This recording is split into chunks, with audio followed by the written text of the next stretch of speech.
through the magic of the Cybernet Space Cube, the computer-enhanced podcast of the future. Transformers Slag Podcast.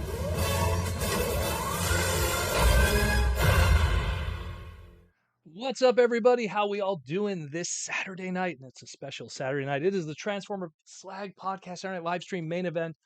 I'm your host, Proto Man. I am the face that runs this place. I'm the voice you hear Monday to Friday, and it is Saturday. And this is the last Saturday before TFcon Toronto. I am going to try to do a live stream next week at some point at TFcon. I don't know if it'll be Saturday night. I don't know if it'll be Sunday night. I can't predict how my schedule is going to be hour to hour, day to day at the show. So as far as it is right now, this will be at least the last live stream until TFcon. We have a lot of spam guys coming in. They're not happy that they're not able to participate, I guess, in TFcon. So let's just zap them. Goodbye, guys. John's going to be in here in a moment anyways, my mod, so he'll take care of all the riffraff today. But how we all doing? How we all doing? We got a lot to cover today. We have some reveals today, exclusive reveals, exclusive right here for the pod. A lot of good stuff. Man, a lot of news to talk about too. Some cool stuff we got in the mail we'll talk about. We got a little bit of everything today. We'll take some super chats from the fans. Everyone's slowly piling in. And we'll just enjoy the rest of the evening before we go into the road to TFcon weekend, yo. Let's hope so. So, got a lot to cover here. Got a lot to cover. Who's in the chat today? Let me take a look first. We got T-Formers 2002. We got Black Crow. I haven't seen you in a while, Black Crow. Rodimus Power, Rudy Mack, Tom McNeil, Patrick Brown, James Hopkins is here.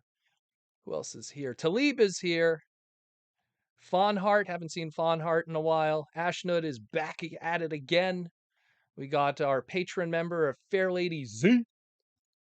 So let's jump into it. We got a lot to cover. And let's do our thing, yo. Prince of Phalanx 59's here too. Everyone's here. All right, let's go. So let's talk some SDCC stuff first. We got our very first look of the next Mini Mates 4-pack, VHS 4-pack that is going to be exclusive to SDCC. Man, the people today really want to just all get banned. Is John on that one? And John nailed him. Goodness. That's how it is, yo. You get the trolls. The trolls under the bridge. But that's where they're going back to. Such a shame. Everyone in replays are not going to see all of this, which is a shame. But either way. So we got the SDCC exclusive stuff here. We have the VHS exclusive set. They did a few of these over the past couple of years. And this is probably the least remarkable of the bunch they've created up to this point. I said it in the individual segment. I really feel this set only exists to just make up for the mistake that they made all those years ago with the Shockwave. Again, for people that aren't aware, when Mini Mates first started their Transformer stuff, they solicited a Optimus Prime, Bumblebee, Starscream, and Shockwave 4-pack. When that 4-pack came out, it looked nothing like as it was advertised. They were all metallic. They looked kind of weird. Even the back of the packaging had the old solicitation photos, but the actual product wasn't. And it was pretty sad that it turned out that way. A lot of people were disappointed. Mini Mates tried to make up for it with future sets that were done in the correct coloring and everything like that. Shockwave was always absent from those sets. And now at least we got the Shockwave now in the proper animation colors and everything like that. And I guess to keep it kind of budget, hey guys, what's the easiest way to do a repaint? Take a Seeker, repaint it. What kind of sucks is they didn't do different facial expressions for the Rainmakers. I'm kind of disappointed there. I was kind of hoping, like, give Nova Storm one face and give Acid Storm another face or something. But it's a very bare bone set. And this is coming from a guy who loves Shockwave. He's like easily probably my favorite Decepticon. And it's kind of disappointing the way it turned out. But this will be available at the Diamond Preview booth at San Diego Comic-Con. This isn't part of the lottery system that SDCC has. Some of their exclusives, you have to enter a lottery in order to even get the opportunities to buy stuff. This is not the case. You could just kind of come up and buy it if you want from the Diamond Preview booth. If it is your thing, me personally, I don't think it's something that interests me too much, in my opinion. So we will see what happens with it. But it'll probably, I get a feeling this is something that, will end up on some of the aftermarket stores. I just have a feeling afterwards we're going to have something where these guys are going to be like in bulk stock at, let's say, I don't know, like a big bad toy store or something, you know? Oh, the spammers are persisting. Don't worry, John is in the chat now, so he's gonna zap them. So don't even give them any attention. They might get one or two messages in, but then John will take care of it. Thank you, John, by the way. If you see John at TFcon, he's usually at the registration booth. He is a big help of the Slag podcast and stuff like that at TFcon and everything. Great guy. Cool dude, John. What's up, Aaron? Came in just in time. We're going to have your big reveal soon too, brother. So next up, we have the Jada. So Jada Toys, they showed off their 1x32 scale Bumblebee, which is kind of funny that this exists living in a world where we also have, the Hot Wheels one that's coming out. Now, granted, it's a different scale, and this one actually has opening doors and stuff. So I'll be honest with you, I think this one looks nicer, but I really like stuff that Jada does. Jada has put out a lot of really good product over the past couple of years, and I've been a buyer of Jada diecast stuff going all the way back to like 2002.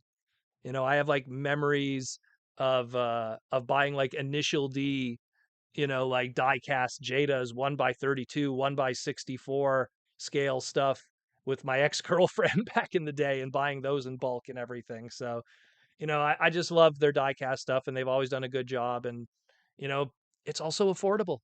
For a company that pays for licenses for a lot of this stuff, it's pretty affordable, a lot of their stuff. So I dig it. I mean, I don't know if I'm going to pick up this Bumblebee. Bumblebee is not exactly a character that like speaks to me, but hey, Jada, what's happening with that? Hollywood Rides micro collection hot rod, Show me that, yo. Where's that? I want to see that. I'll buy that in like a heart. I'll buy 3 of those. Just I think it came with Jetfire and I think Jazz was the other one. Who was the other? Or Trax was it? Was the other guy in that pack? Either way, I'll end up with a whole bunch of extras of those. Yeah, maybe it'll be Jazz, and then Jaws D will get an extra one from me or something. Either way, good stuff. Still, I dig their stuff. It looks good. Looks good. It probably has the robot under it, like they did with their Prime and everything too. They kind of emulate what RPM and Robot, not Robot Heroes, Speed Stars did a couple of years ago through Hasbro. I dig it. I think they're cool. This one doesn't speak to me though because again, Bumblebee really only was a character that people really cared about deeply when some Michael Bay movies turned him into a warrior character instead of a scout. I mean, he's always been iconic, but he's rarely been someone's favorite character and stuff. So they just do it because again, it's always about Legendary 7. You got to do the heavy hitters. And here's B. Here's B, and Jada has that Volkswagen license. So let's talk about Piano Convoy, as I like to call him. So this image surfaced through Baidu, the Chinese message boards. The general belief is this was some kind of like promotional stop motion video that was going to feature obviously some future Transformer product. And one of those that stuck out in this promotional video, and this is the speculation, is our very first look at the Transformers Studio Series Commander class Optimus Prime. So this is all we got. Grainy image. The image that you have on the right here is the Masterpiece MP44 Convoy 3.0. So one thing that it does tell us is if there is a similarity in transformation and stuff, we'll see a similar kind of engineering, I guess.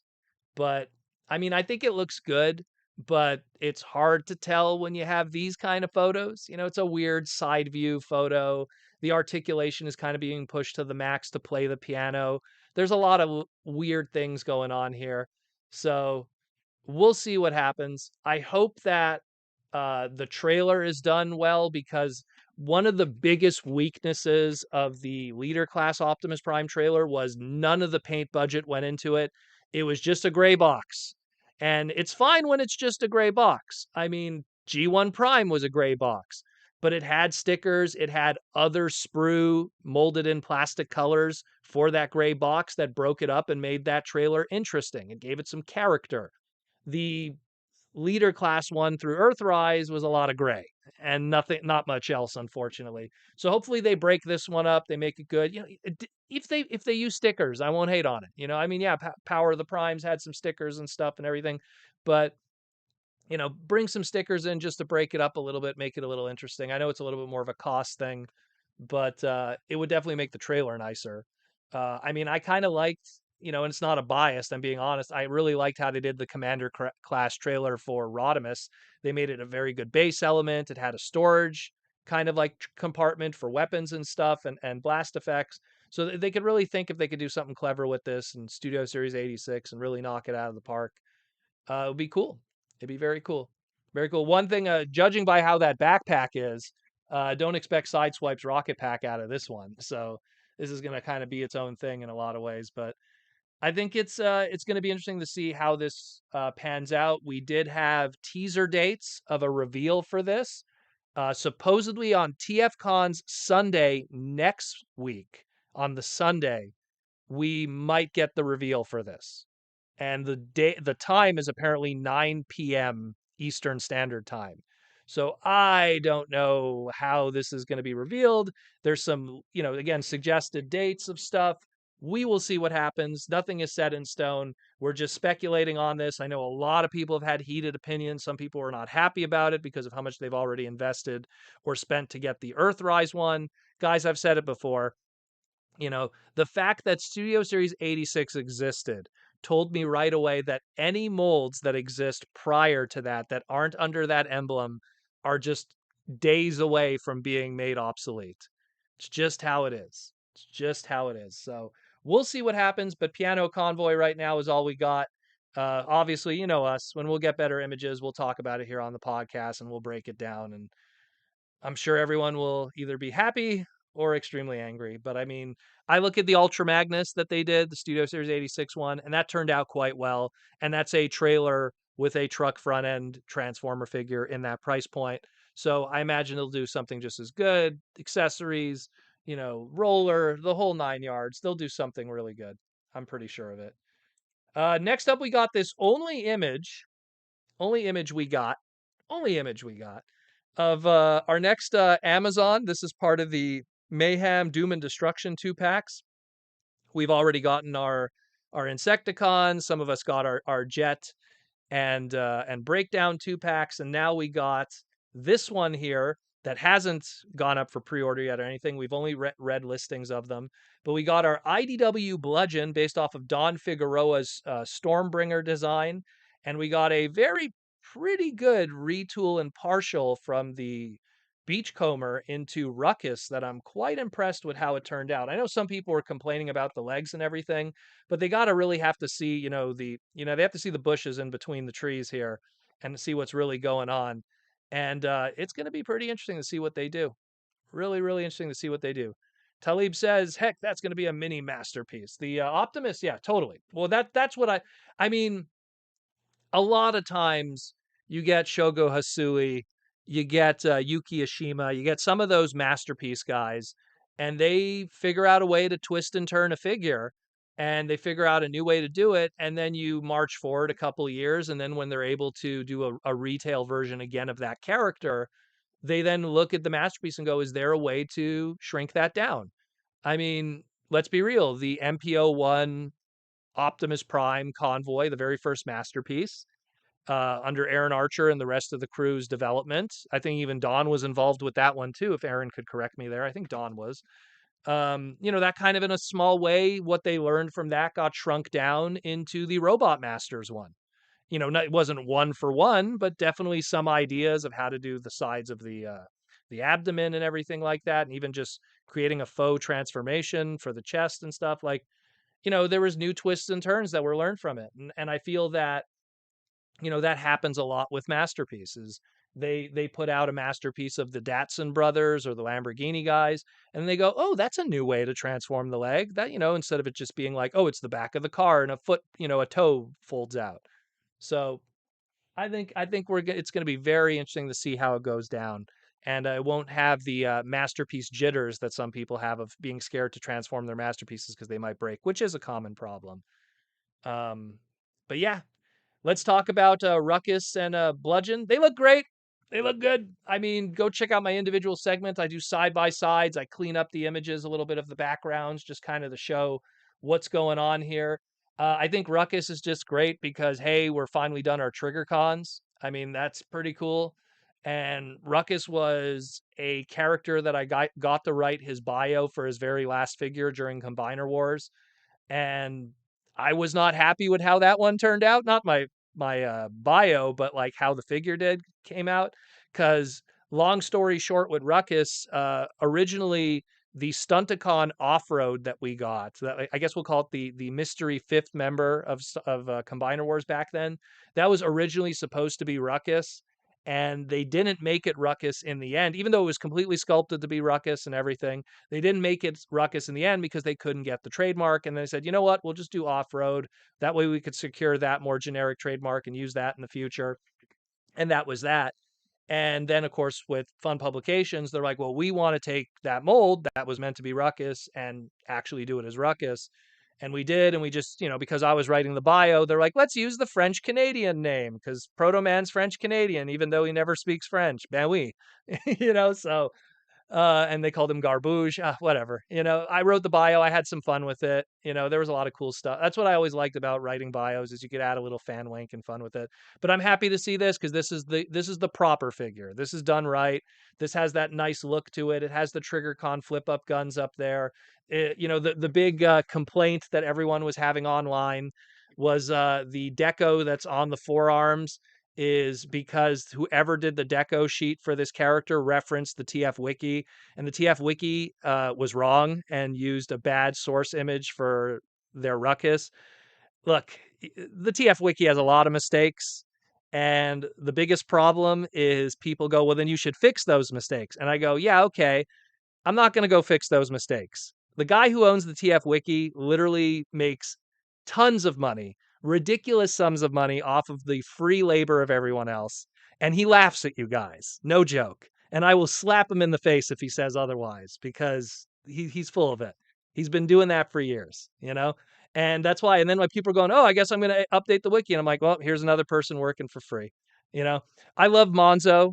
Monzo is a very close friend in the Transformer community. He's helped so much with the TF Wiki, and he got absolutely nothing for it. Absolutely nothing. And it's a shame that people who work so hard on that wiki and get nothing for it, and the people who own the wiki laugh to the bank. And if you know the history of the TF Wiki, it used to be the Wikia, and then someone in the community wanted to monetize that. And when it's on Wikia, you can't monetize it. So they've got a server. They pretty much force fed everyone into that one. And now it's the reference for everything, even though everything is wrong. That's just my hot take on that. But that's always how I felt about the wiki. It's always a lot of really talented people in the fandom getting used to update everything to make one person that funnels all that money funnels to one person who just, sits at home all day smoking weed. Let's put it that way. Yeah, just doing nothing and laughing at you guys. Laughing! Because I overheard him back at BotCon 2016 going like, I have other people that make me money. And I'm just going like, what a piece of shit. Yeah. Anyways, that's off. I'm going to get off my poll on that one. And if he has a problem with what I say, tell him to come to my face, but he won't. 'Cause he's a coward. He's a coward. Anyways, why lag? Why with the $2 super chat? I'm hoping for an 86 Rodimus with a new face sculpt. Well, I think 86 Rodimus is going to be something straight up from the ground up. I don't think they'll do what what we got with Kingdom, and I thought the Kingdom one was pretty good. Had a very Studio Ox kind of design to it, very Obari-san. But at the end of the day, I think that if they do a Studio Series 86, it's going to be something that's more leaning towards Fluro Deary's, I call it Old Man Rodimus animation model. And I imagine they'll do something like that. you know, definitely, I see them doing something like that. So it's not just a matter of a new head sculpt. I think they'll do something from the ground up. Again, the Rodimus, a lot of those were designed during John Warden's era. We have a new crew of guys. Yeah, John Warden is back, but he's not the driving force that he was before when John was in charge during Siege and Earthrise and everything. And I have a lot of faith in Mark, Evan, Okoku-san, and just the whole crew that works there. And they're making some amazing stuff. They're making some absolutely amazing stuff. So we will see what happens. But getting back to this, it looks great.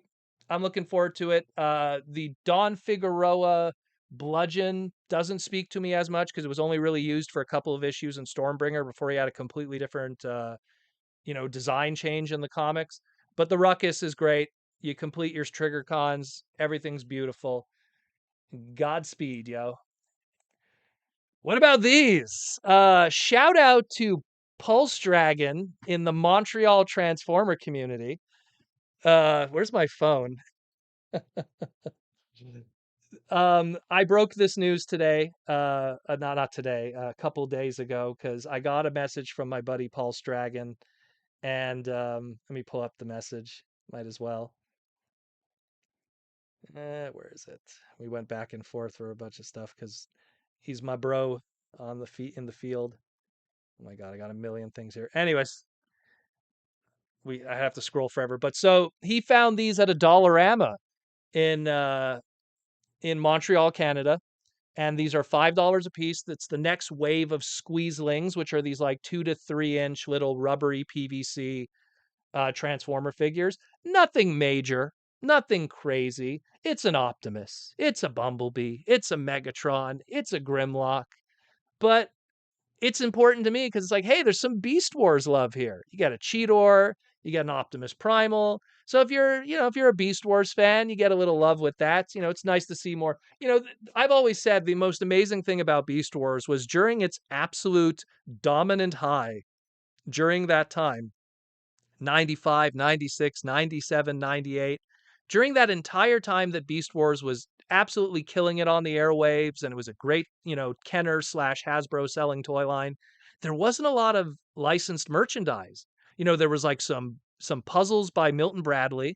There was the video game through Hasbro Interactive, and there really wasn't much else. Now, obviously, on Japan, they picked up the slack, but Japan always does with Kabaya and all that stuff. But you know, it's nice to see merchandising of Beast Wars stuff. It really is. Even if it's 25 years later to get a little Beast Wars, Cheetor PVC or something, it is nice to see that kind of stuff. So I dig it. I think it's cool. These will probably be showing up in the United States in Family Dollar and Dollar Tree for probably $3 if history has proven itself. A lot of times stuff that ends up in dollar stores here in Canada for $5 ends up being $3 in the States. So this is probably going to be the same case. If it's not there already, check it out now.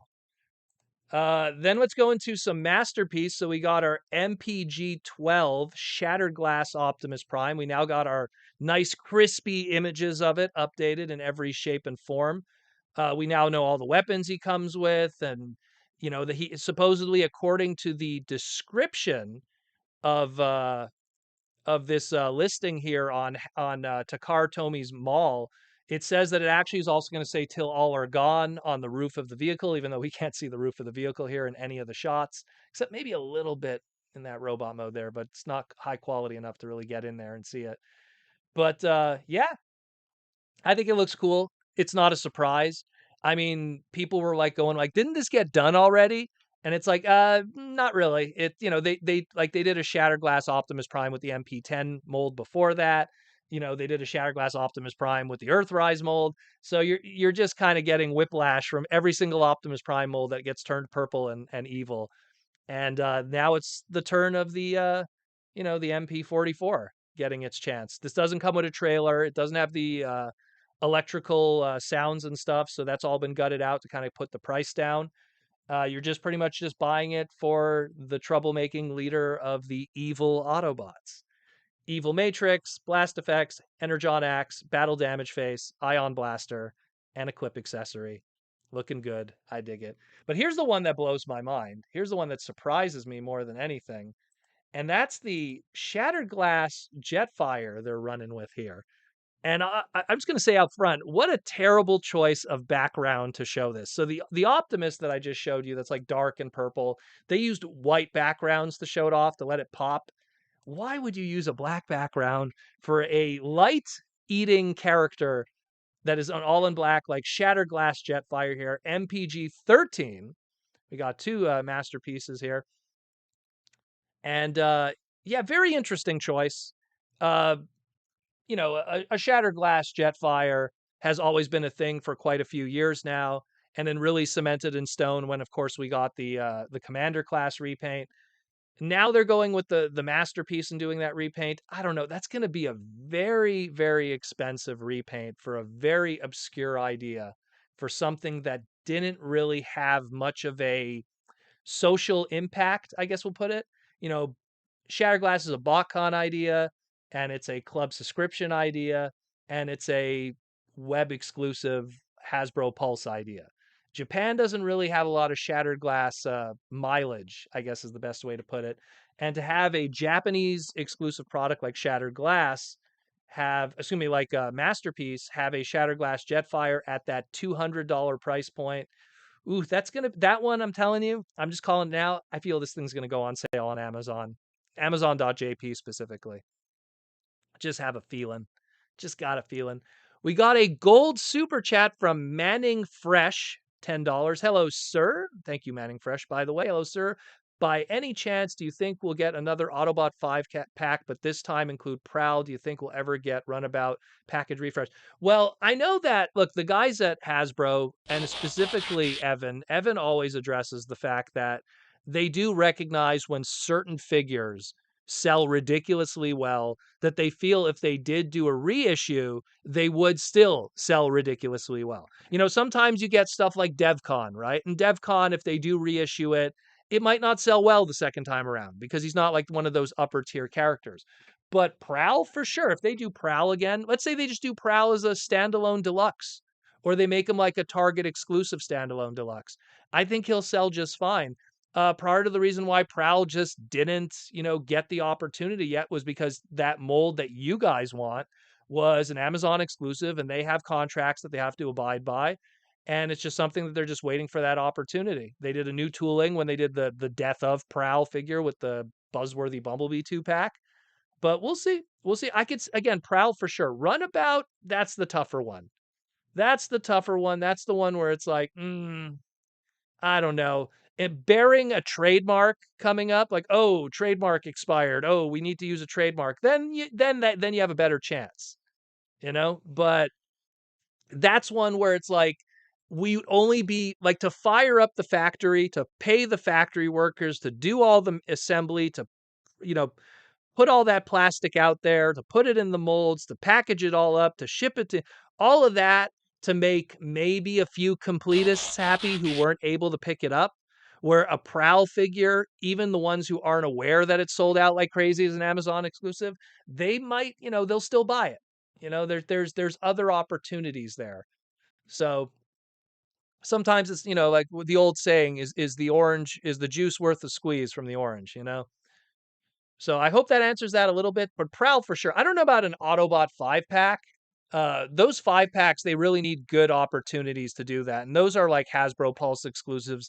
And our 5-packs, whether they be Studio Series 1 with the movie characters or now these ones here, those come like once a year. We usually see them once a year, once every 2 years. It's going to be twice a year at most.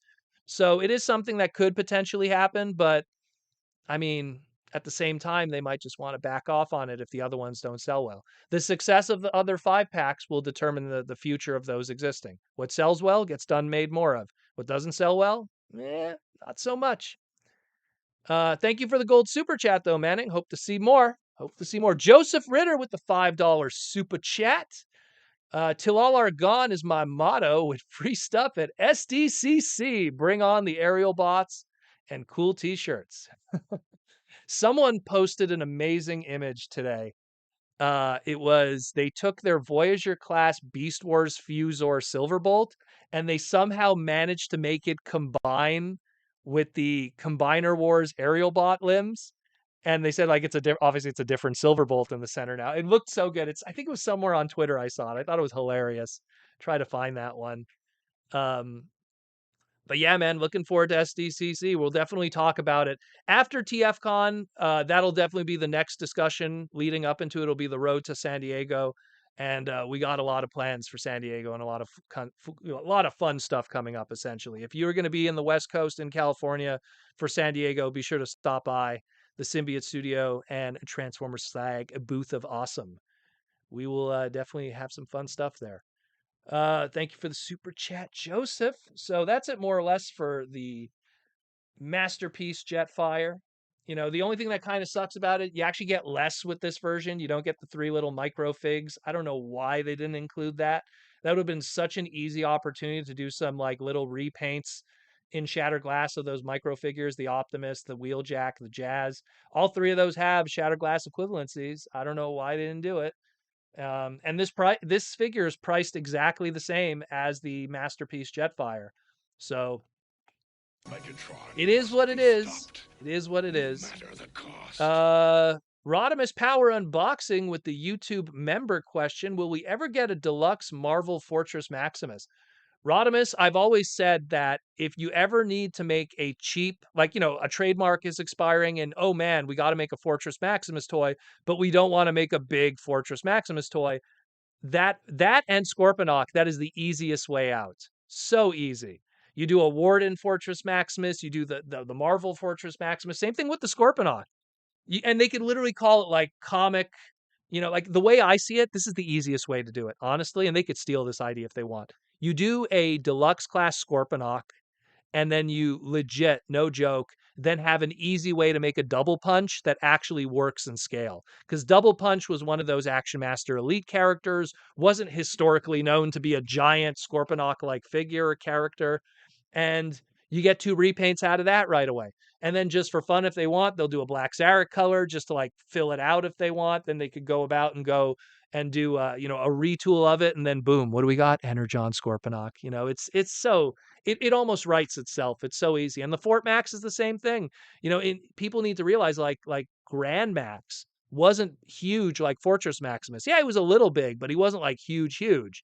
So, you know, you could do a Grand Max that's a little more in scale with everybody. You know, have a lot of fun there. Maybe include a Pretender shell this time. You know, that'd be cool. That'd be cool. I dig it. Something I could see them doing.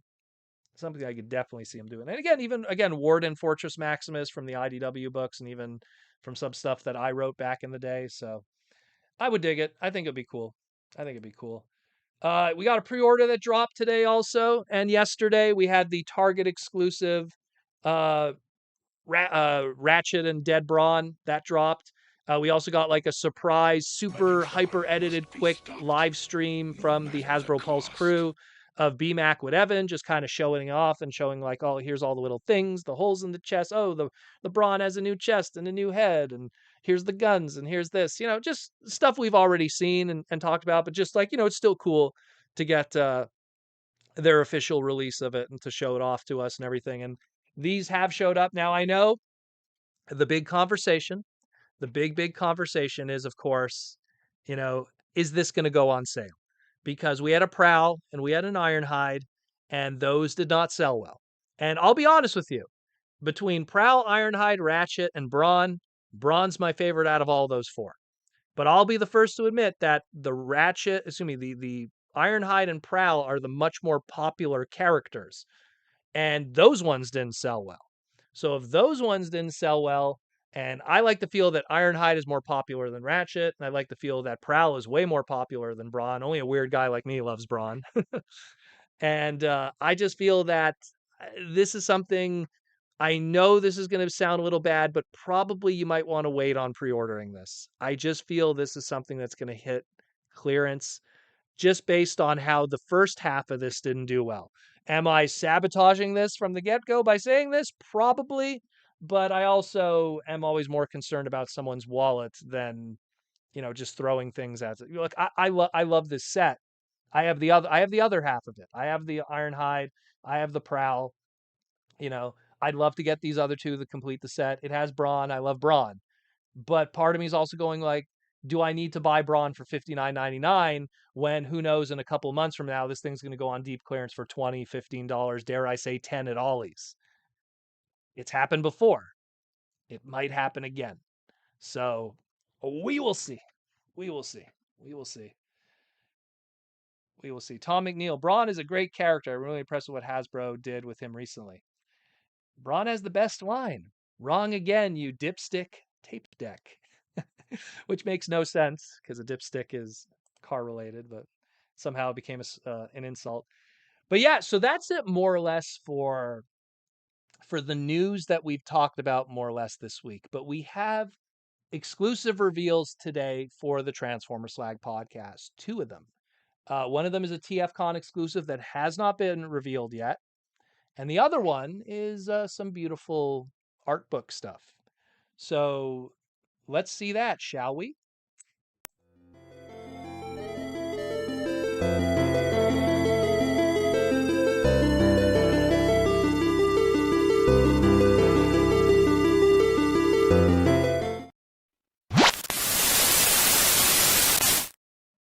Megatron 復活トリプルチェンジマイクロンハデスメテオサイズモードウィングモードアームズアップメガトロンダークです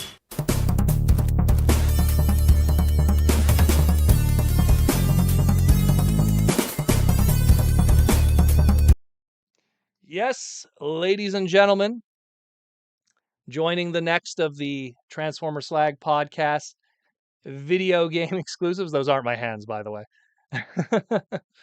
We have the MegaDriveTron, a Sega Genesis inspired video game cartridge using some very Sonic the Hedgehog 1 box art, transforms into the Lord of Destruction, Megatron. So this will be exclusive to TFcon. Starting Friday, I will have my parts party in the evening after the charity auction. You could pick it up at the parts party. And then Saturday and Sunday, it will be available at the ever awesome, the coolest booth in the whole convention, the Aaron Archer area. So you could pick it up there. If you are, now here's again, I always offer this. This is the most important part about being a patron, is if you've been a patron for 4 months or more up to this point, you get this for free. 100% free. You get this guy for free.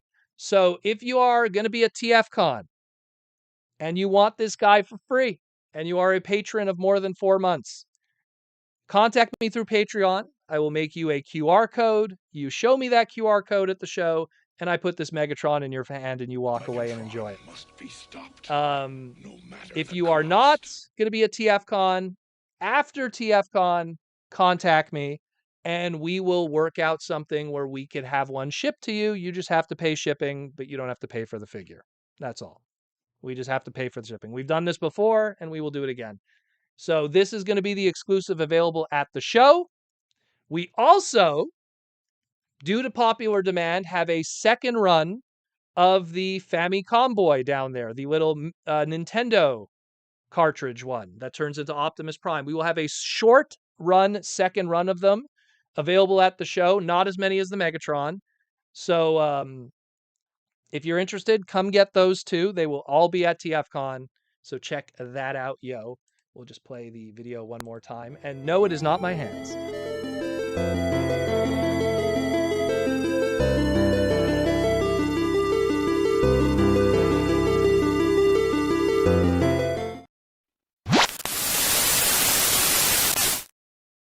Megatron 復活トリプルチェンジマイクロンハデスメテオサイズモードウィングモードアームズアップメガトロンダークです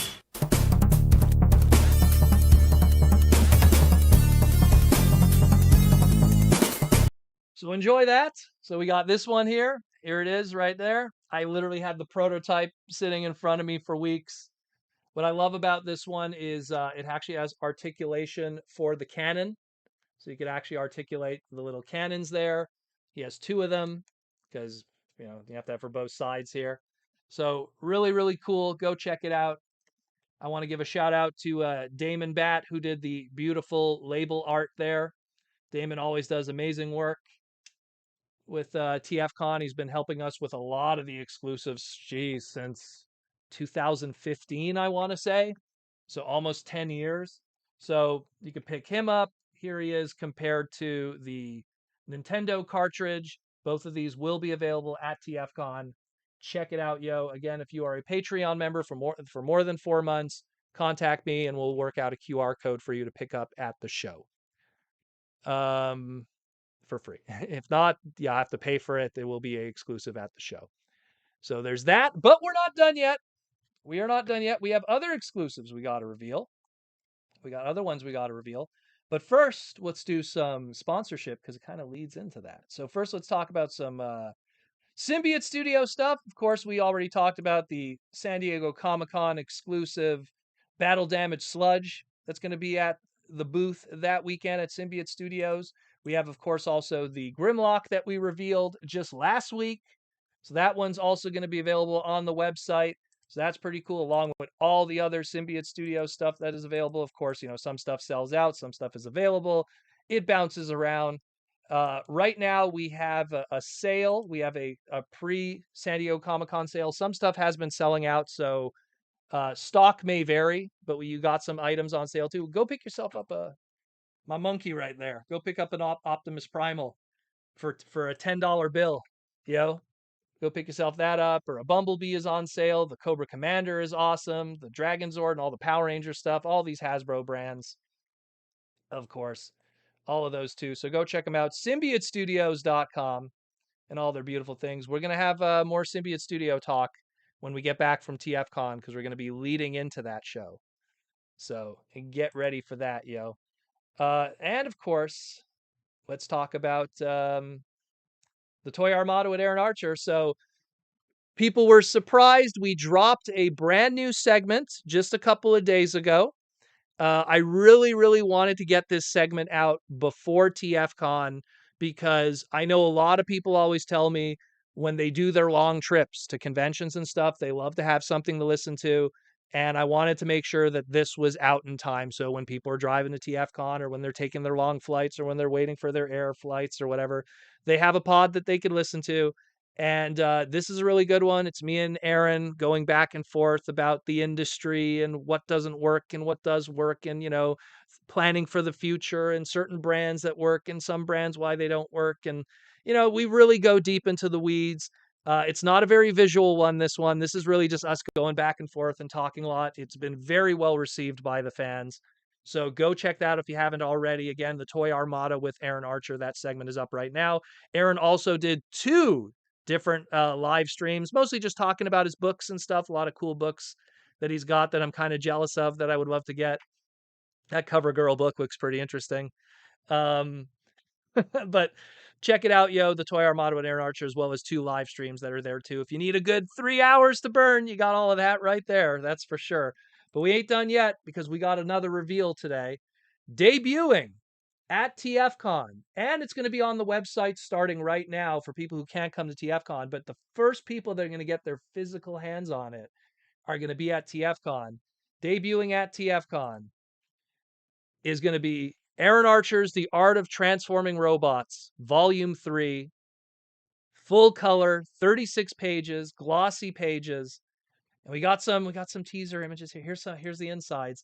So taking the best of those Posca paintings and those instructions from Generation 1 and from the Generation 1, from all of the different stuff that he worked on, Unicron trilogy, classics, and look at this Primus / Cybertron one here. I don't want to show all of them off. I want people to buy the book, check out the amazing stuff. It's pretty much a best of some of these. And I love that the instruction backgrounds are kept. So that looks really good that the instruction background is there. It maintains that aesthetic, and it's a nice little collection of some. So again, go check that out. It is on the website right now, archermonster.com/shop. You could pick it up. Extra $15 gets you the same old story. You get the autograph with the drawing of your choice on the inside of any character of your choice. So that's on the website right now. If you're not going to be able to come to TFCon, people who are going to come to TFCon can pick this up in person. Aaron will do all that goodness for you there too for an amazing, amazing, amazing collection. I mean, I really like how it turned out. It looks really good. I'm quite impressed. I remember when the talk was having of including the instructions on the background, I was like, I wonder how that's going to turn out. And it turned out really good. So again, The Art of Transforming Robots, Volume 3. Check it out, archermonster.com/shop. If not, pick it up at TFcon in person, shake Aaron's hand and say, hey man, you took my money because it's some good stuff. Yeah. So that's it, more or less. Of course, the Posca paintings section hasn't been updated because we're going into a TFCon, and there's going to be a whole bunch of new inventory and stuff like that that'll drop. But stay tuned for that. That'll be updated too. I mean, we're entering. He just came back from BotCon, then you have TFCon, and then the recovery from that with San Diego. He's moving.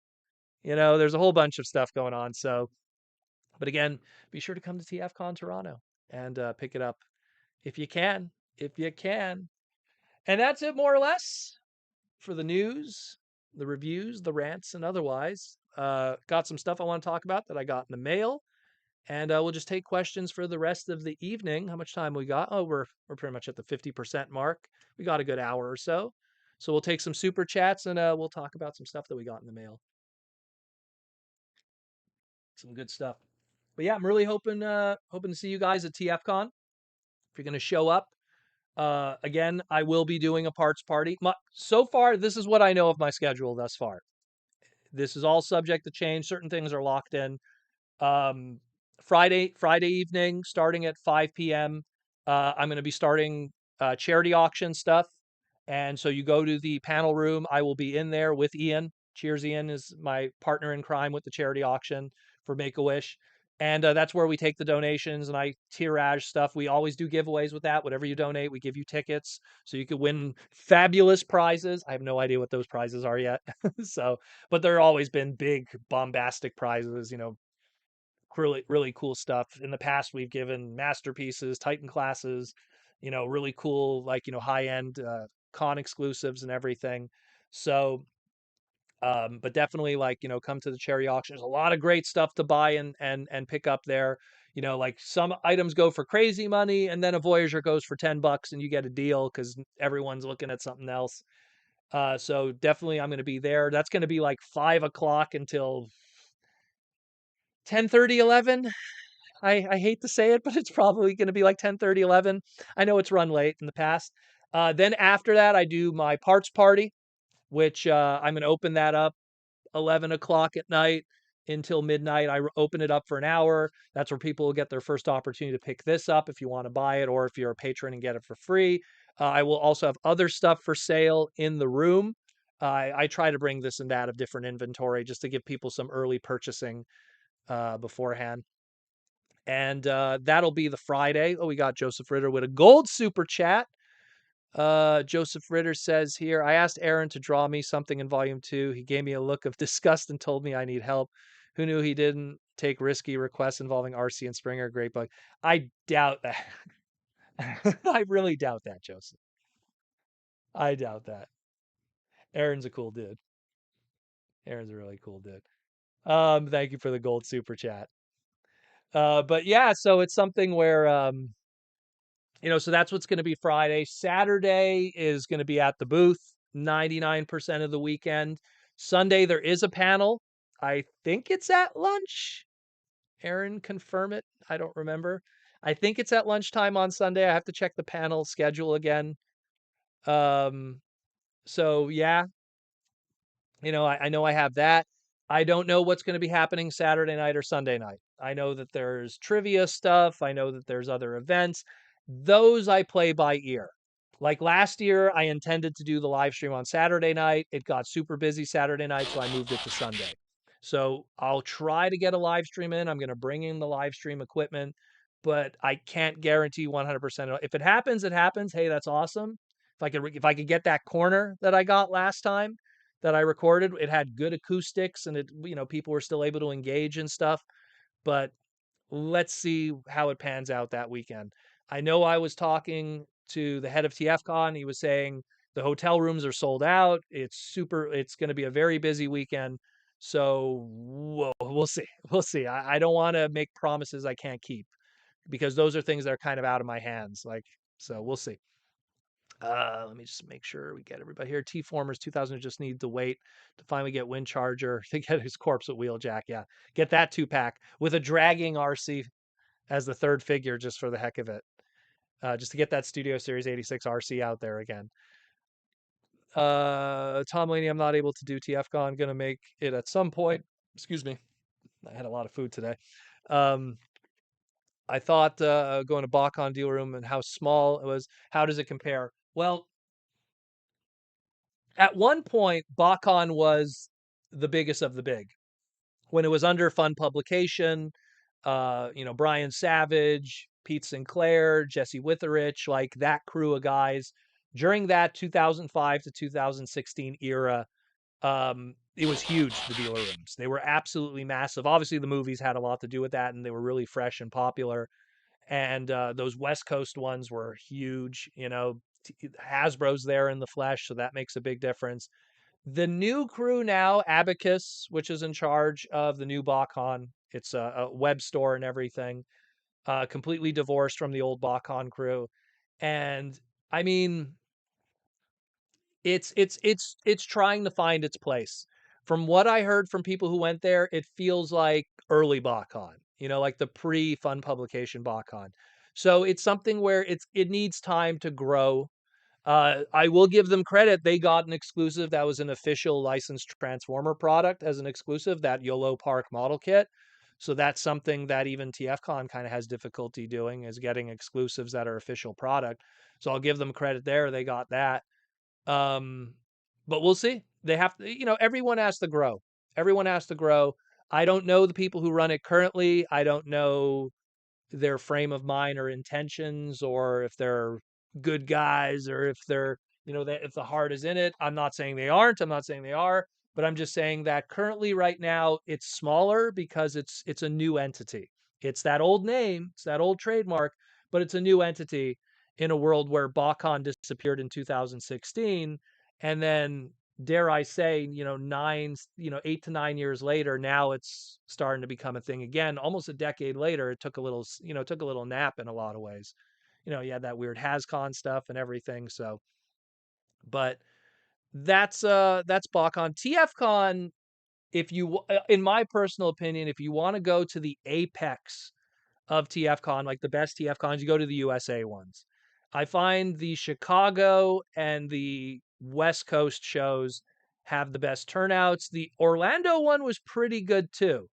I will admit, the Orlando one that we just did not too long ago, not the LA one that passed, but the Orlando one before it, had a pretty good size room, pretty good turnout, good dealers, a lot of good stuff there. I remember one of the dealers that I kept talking about. I think it was called Rat Rink or something. Rat Rink Toys. He had a really good booth with a whole bunch of great deals. So, and he was like, I think he's a Florida local. So there was a lot of good stuff there. So, you know, we'll see. We will see. We will see. We will see. Uh, but TFCon Toronto, it's always been the more smaller show. I will openly admit it. It's Canada. The entire population of Canada fits in Southern California. So take every Transformer fan in Canada, a few border crossing Americans and dealers, and you get the smaller entity. But it doesn't mean that it's not a bad show per se. I think it's really cozy. It's really fun. I do them all the time. They're always great. I mean, Aaron keeps coming back, so he's clearly having a good time. It's definitely worth it for, all the guests and stuff like that. And it's a great lineup. I mean, we got Bob Budiansky, Simon Furman, a whole bunch of the Beast cast. I mean, it's a really good 40th anniversary celebration of the brand. I know I'm leaving out obviously some of the great artists that are going to be there too. Andrew Griffith is going to be there. Alex Milne's going to be there. So there's a good crew of guys that are going to be happening. You know, Tom McNeil, Canada, huge landmass, small population. I always say it's like this is all of Canada, right? And we're all living on the border right here because that's where all the warmth is. It's like we're all near like the fire. Like, this is all unlivable. Penguins and polar bears. That's all there is there. Not much else, unfortunately. Few little, Native Americans and stuff like that. and indigenous people, but in general, everyone's, look where Montreal is, look where Toronto is. We're all on the border. It's too cold. You don't want to go too far away from, like the United States is like where the fire is, like let's say Florida or the equator, and we're all just trying to stay close to that and go, hey, how you doing, New York? Yeah, we're just and then like Toronto, hey, Chicago, how you doing? I'm just gonna, yeah, yeah, that's what we're doing. Um, but yeah, yeah. But yeah, well, again, Brainstorm 2002 with the super chats. All right, I want to get to the super chats too. Brainstorm 2002 with the $5 super chat. Thank you, Brainstorm. Someone bought a black Convoy I asked you about last week. Oh, really? They got it, the JAFCon exclusive one? You know what?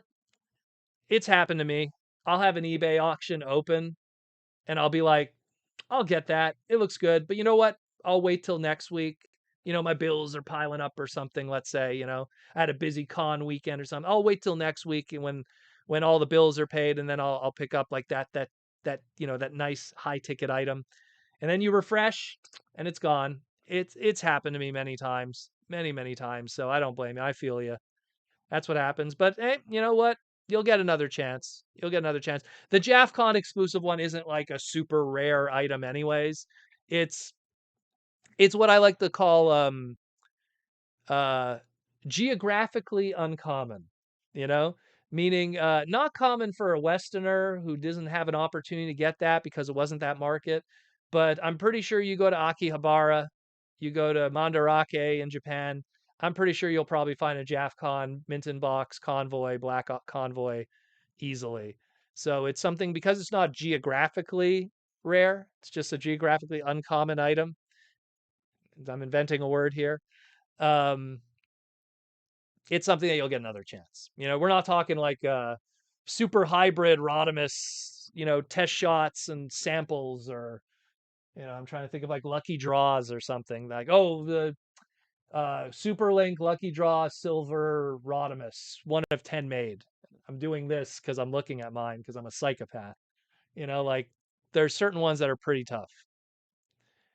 Uh, Billy B, what's up, Billy B? Next time you see Simon Furman, ask him how much inspiration he pulled from Marvel's Celestial Wars, please. If the conversation comes up, oof, if I have the time, I know Simon is going to be super busy that weekend. Last time Simon was at TFcon was, geez, I want to say 2014, 2015, somewhere around there. And he was busy that weekend. Because, when you get a guy that's like a UK, European common, like he's always there, and then he once in a while makes an appearance in the USA shows, all the focus goes there, you know? And I love Simon's work. Simon has done a lot of great stuff. And, with the coming of the original 13 stuff next year, and, he kind of also fostered a lot of that and created a lot of it. He's a great dude. He's a great dude. One of the very first photos that I took with uh, a Transformer creator at a BotCon was Simon Furman, actually, if I remember correctly. Remember we were at the bar and we were playing pool and Simon was getting a drink and it's one of the very first like selfies that I took together. Granted, this was before selfies. This was like literally with digital camera. I think this was like, what was like 2002, 2003, whatever year it was that he was there. They all blend together at some point. Detective Ferret, $5 super chat. Did you hear about the Activision Transformer games coming back to Steam and Xbox? So I didn't talk about that on the podcast because I was getting a lot of conflicting information. Some people were saying that they were available to download if you already had it and had deleted it, or if you had download codes. Some people were saying like, oh, it's just Xbox, it's not PlayStation. So there's a lot of conflicting information. So I want to really wait and see what's happening. I mean, let's be real. With the recent video game news with Transformers, you have Outright Games with their new Transformer game, that racing game there. That looks interesting, but it's a more budget title, let's be real. It does look fun though. I'm a guy who loves racing, so it does kind of pique my interest. Might be a little bit like the animated game, Battle and Chase. Um, with the old cards back in the day that I got from Derek Wyatt from Japan.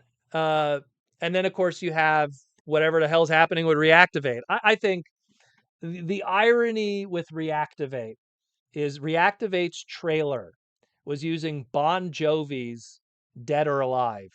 And that almost encapsulates right now what's happening with Reactivate. Reactivate, on a steel horse he rides. Reactivate, dead or alive. You know, I don't know. I don't know what's happening with Reactivate. I think it's in development hell. I think it's entering a Duke Nukem Forever situation, which is never a good thing, even though I love Duke Nukem. And I actually kind of like Duke Nukem Forever, but that's just me because I'm weird. Um, it's not looking good.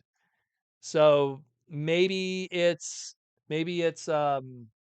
Hasbro talking with other developers and other licensors and going, look, this Reactivate game is probably going to end up in a little bit of a, you know, development hell. And we need to buy some time, keep some interest from the gamer audience, which is a very different audience from the toy collectors of the Transformer brand. And if you put out a, hey, throwback, HD edition, whatever, on Xbox and Steam, and hopefully maybe on PlayStation, maybe even on Switch. Wouldn't it be great if they got it on Switch? Because War for Cybertron on the Wii was just not the same thing. No siree. No siree. But yeah, like just something to buy them time, keep them interest, keep the interest of people, you know, keep the interest. That's a possibility. But I mean, I think Reactivate is not looking good, and it's probably I'm again dead or alive, probably dead, probably. And this Activision thing is like Hasbro going, hey man, let's talk licenses. Maybe we'll do a limited, a short term license, put it out, download direct only, no physical, and just get that gamer audience that maybe isn't engaging with Transformers but likes the idea of Transformers, likes the brand, likes how iconic it is, but doesn't engage with the toys, doesn't really watch the cartoons, maybe watches just the movies because that's more mainstream. And if there's a video game out there, oh hey, yeah, that War for Cybertron game, yeah, I remember back in in 2010 downloading it or buying it at GameStop or EB Games for you Canadians, and having a good time. Yeah, it was fun. Maybe I'll download it again. And how much does a digital sale cost them? Nothing. Cost them nothing. Hasbro gets a little cream off the top. Activision gets a little money, even though they have to work with licensing. Everything works out. Everything works out. Aaron said something. I'll be hanging with Simon. Well, there you go. Two creative people together. I have no idea where I'm going to be. I'm not a creative person though, so I'm just a guy who makes stuff. I have ideas and I make things, I guess, but I wouldn't call myself a creative person. Same thing, the writing stuff. I don't know. Fake it till you make it. Lizard Sphere X, Proto Man. What song do you think Optimus it was playing on the piano? I'd like to think he was playing Crocodile Rock. Um, that's a good question. Um, I don't know. I don't know. If you could do a little bit of robot rock with piano, dun, dun, dun, dun, dun, bow, no, no, no, no, no. Do some robot rock, some Daft Punk. I'd be down for that. Uh, can't believe Shape Waves dies. Did they die? I don't know. I haven't been big in the 3D printing world, so I don't know. Black Crow Vengeance #1 Proto. What's your opinion of the War for Cybertron game troops, aka Soldier, Protector, Shotgun? Well, I mean, I think that #1 making toys of them is kind of like it's Hasbro going. Can we create army builders from the Transformer brand? Star Wars, like here's Hasbro. They're used to selling tons of stormtroopers, army building like crazy. Then they look at their GI Joe brand. They're used to selling tons of Cobra Troopers, army building like crazy.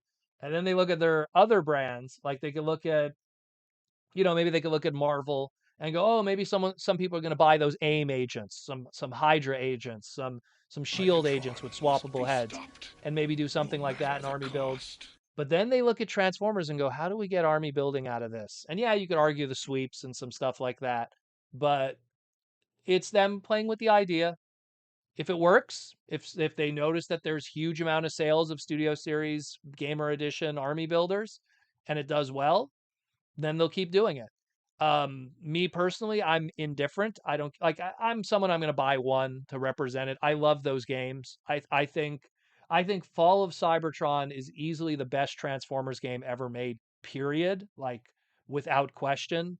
And nothing has ever come since that has ever came close to that.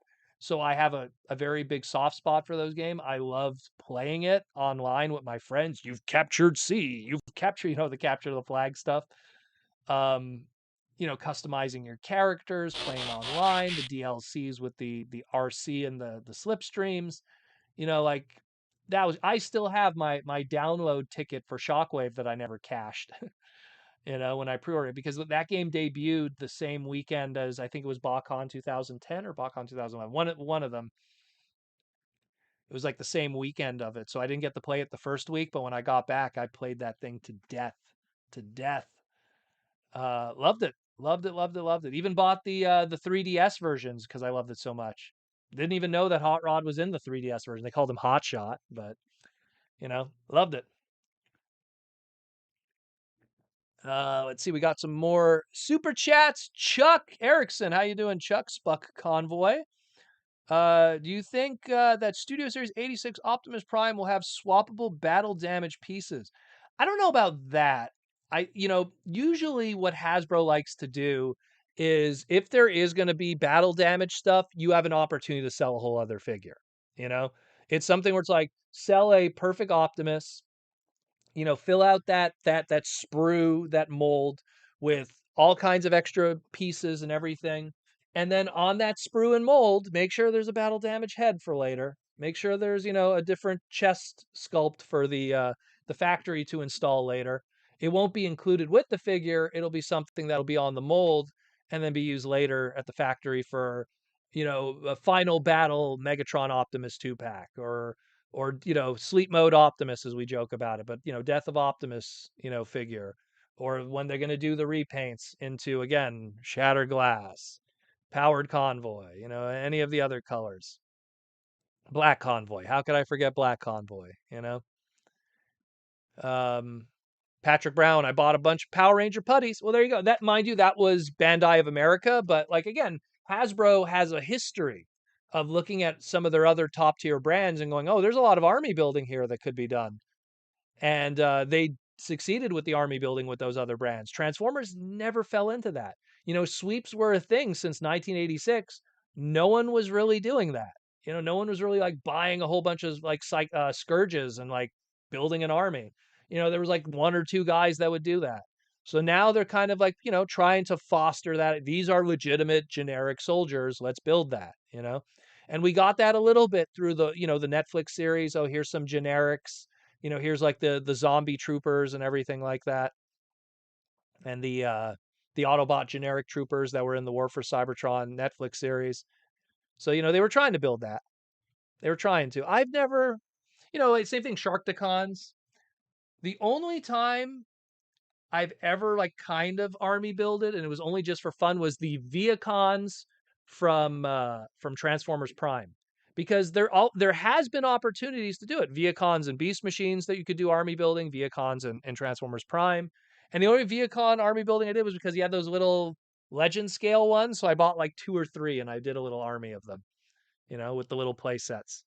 And then that was it. That's the most I've ever done army building, unless you count the BotCon Army Builder 3-packs, which they're sold that way. So I don't really count that, but nothing else really. Nothing else really. But Sabertron Toys has become a Minicon recruit. Thank you for joining the YouTube membership, Sabertron Toys. Hope you enjoy the madness and ask any questions away, my friend. Where are we at? Ashnut, they got my money if they do a Dead Prime. It's going to happen. They'll do it. I'm telling you, on the sprue, there's probably already a battle damage Prime head on there for sure. For sure.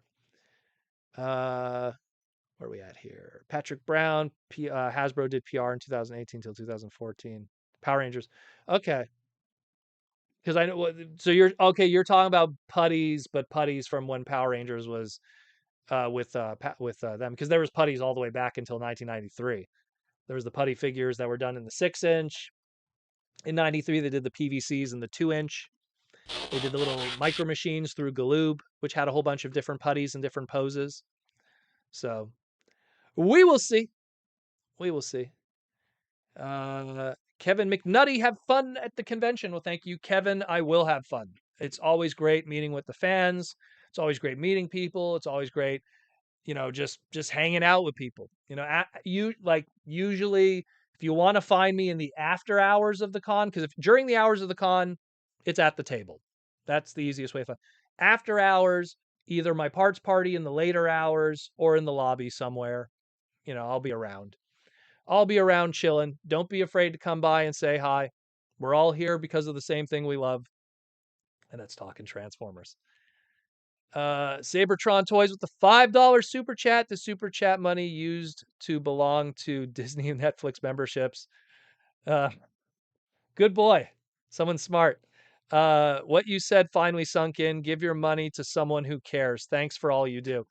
Brother, I've said that forever. Look, I don't want to go on a rant too much, but I will go with this, okay? We don't have a lot of time on this planet. We really don't. I'm 41, okay? I still got, if I'm lucky, I got another 40 years. If I'm lucky. I like to believe I'm a healthy person. I take care of myself. I do sports, I eat well. If I'm lucky, I got another 40 years, in this world. Maybe medical science will help me out along the way, but who knows? Money is your time. When you buy, I probably should talk about what I bought this week too. When you buy this guy here, the 2-pack, that beautiful 2-pack, you could say, "Oh, I spent whatever this was, $49.99, $59." But it's your time.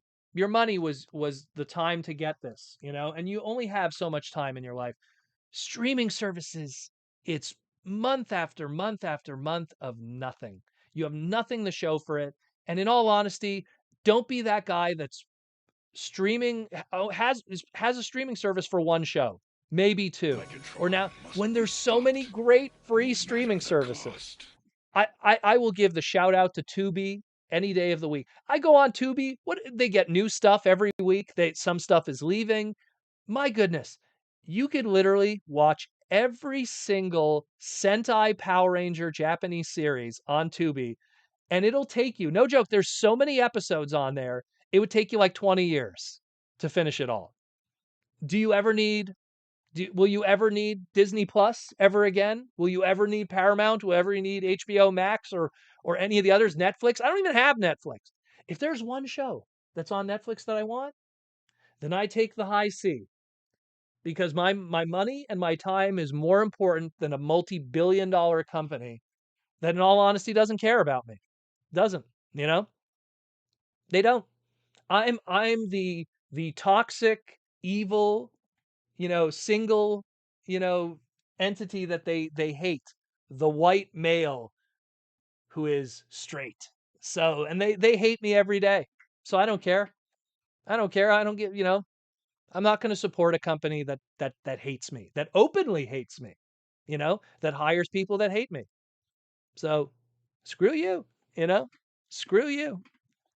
I will keep hitting the high seas until I am a pirate army matey, Value your money. Value your money and value your time. That you have so many great people around you, friends and family. Spend that time with them. You don't need to work hard to get all this money to then spend it on a company that's going to have nothing to show for. Look, you might argue, oh, Hasbro's a multi-million-dollar company, but I have something in the end. And if ever, I hate Hasbro or I hate Transformers, I don't want it anymore, which I don't think that'll happen. But I could cash out.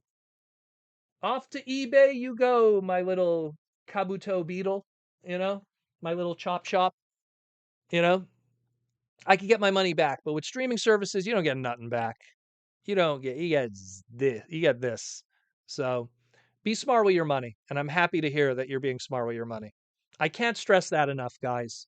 I'm big with finance and I'm helping people get out of ruts with their bills and stuff like that. I'm very big into that.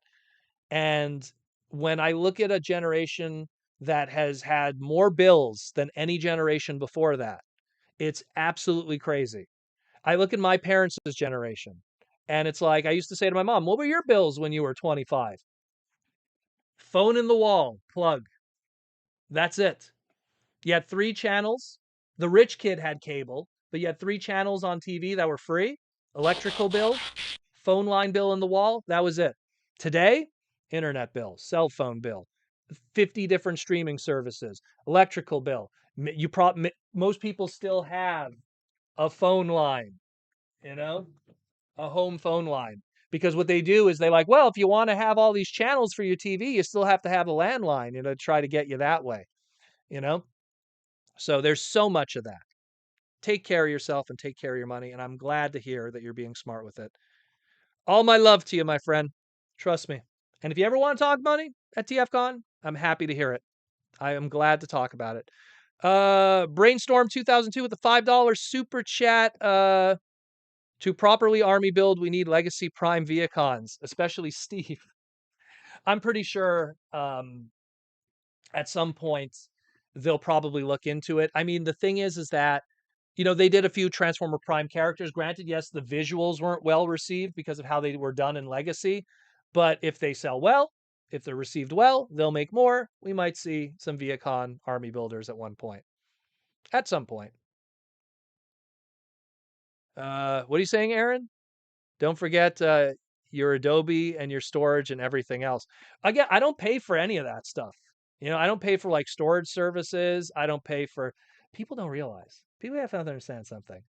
Aaron, I'm quoting you. This is a quote from Aaron Archer.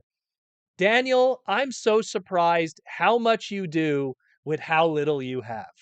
And what he means by that is, I'm streaming right now on a free program.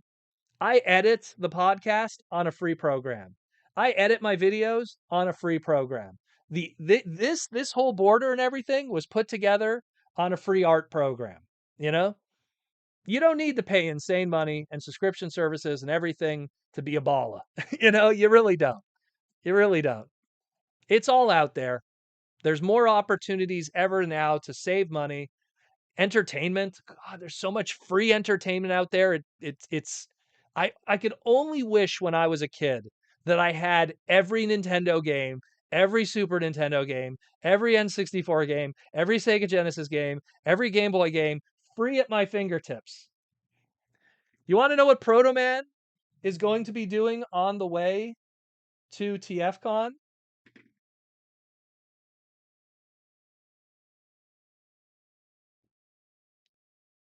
Yeah. You know what I mean? I would have killed to have that on a plane when I was a kid, you know?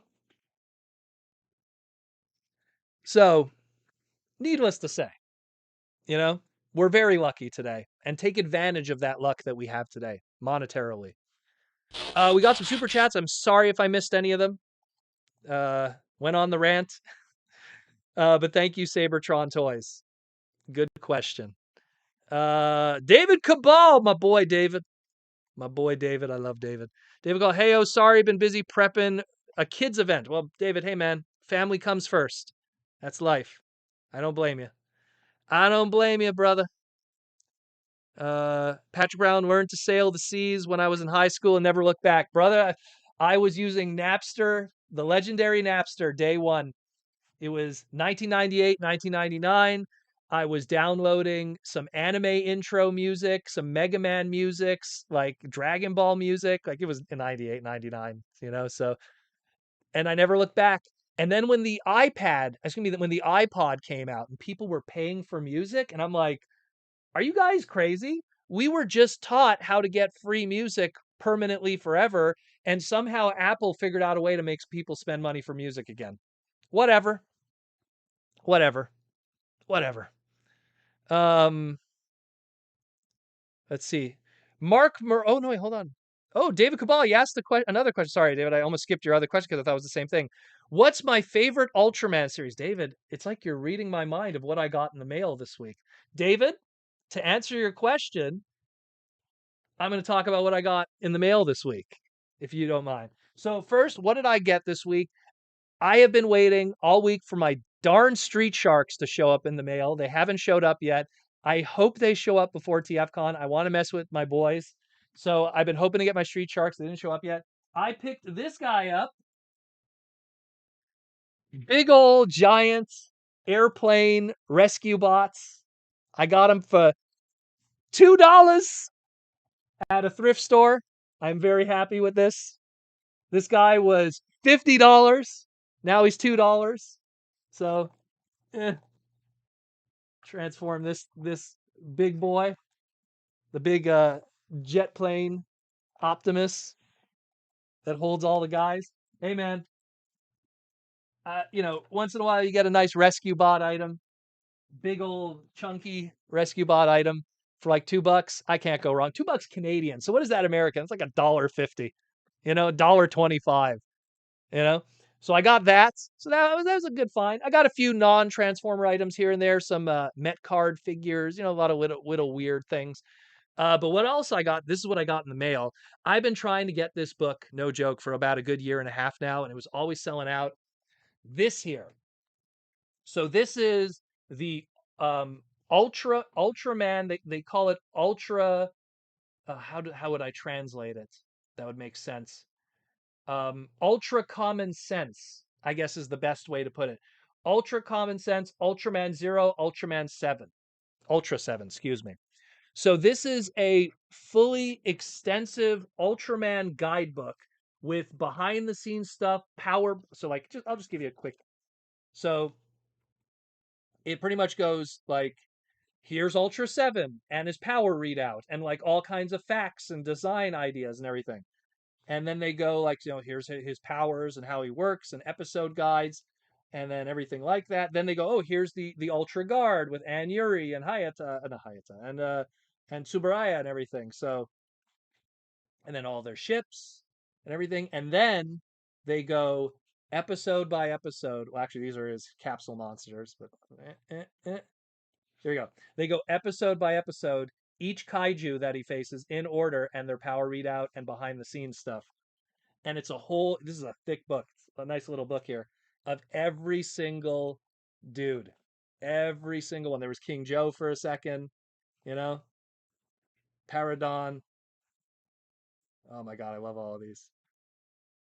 So, and what's cool is then there's a whole section about Ultra 7, and then they talk about who's Ultra 7's mother. I'm actually in the process of translating all of this to use for the Ultraman community because this is a very rare book and no one who's an English speaker that knows how to translate Japanese has gotten their hands on it.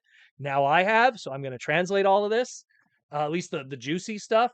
I've already started translating all of this. I'm like 90% done. I'm just doing like some of the other filling in and stuff, translating it all and using again free art software. So I'm very happy with that book. To answer your question, David Cabal, my favorite Ultraman series of all time is Ultra 7. It'll never be beaten because it's so well done.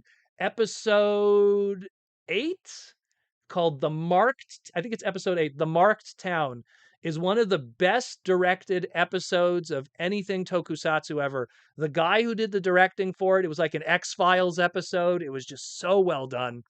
And this was in like 68. It's insane how well done it was. So yeah, so Ultra 7, but who's my favorite Ultraman? Ooh, that's a tough one. Ultra 7's pretty cool. I like Ultraman Great, aka Towards the Future. I have a little bit of nostalgia for that because that was my first Ultraman. I love Ultraman Zero. Zero is super cool. Actually, where's Taro? I have a little Taro figure near me. I have a little Taro figure. I like Ultraman Taro. He's kind of cool too. He was like the first Ultraman that really like said his attacks. Strontium beam. Before that they just went ha. So there's too many good ones to pick. Zophie's cool. Leo is cool. Ultraman 80. You know, he's cool. They're all cool. I love them. They all have their pluses and minuses. I can't really name one that was like super boring, you know? Is there one that was boring? I don't know. It's hard to say. Nexus is awesome. Nexus is great music, you know? They're all good. They're all good. Hope that answers that. And that was my other thing that I picked up that I got. I got this in the mail. Super happy to get this because this is a book that has like so much like cool stuff. Like even the Ultraman Zero stuff. Like there's Zero, my boy Zero. Look at that. Look at his power. Look at that. That dude is indestructible. Look at him. Max out everything. Good stuff.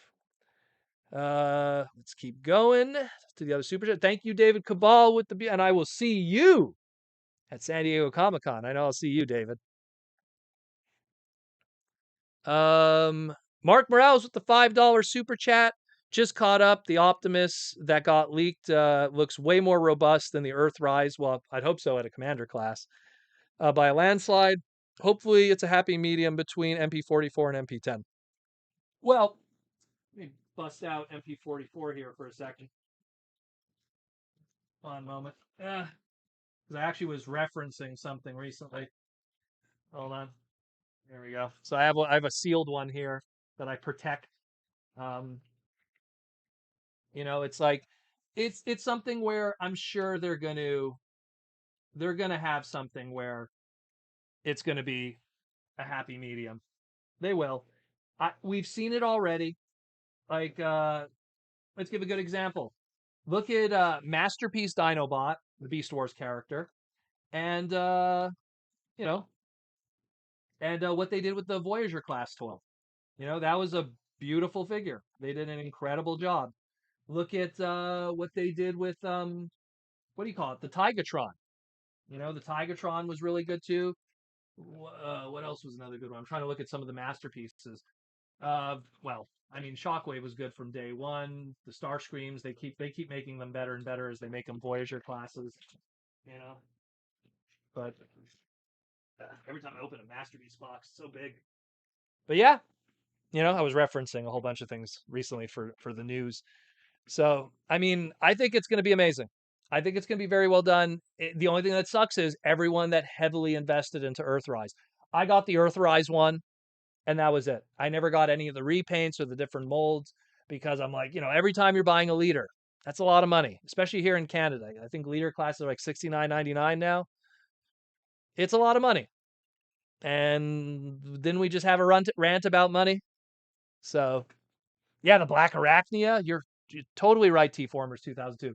Masterpiece Black Arachnia was 10 out of 10 with her little web and everything. And then they did the Legacy one, not Legacy, the Kingdom one that was just as good. I'm telling you, like that one, the only difference is like articulation of like the feet and stuff, you know, like they did. And then they did the Beast Wars Returns one, so you get the extra paint on that one.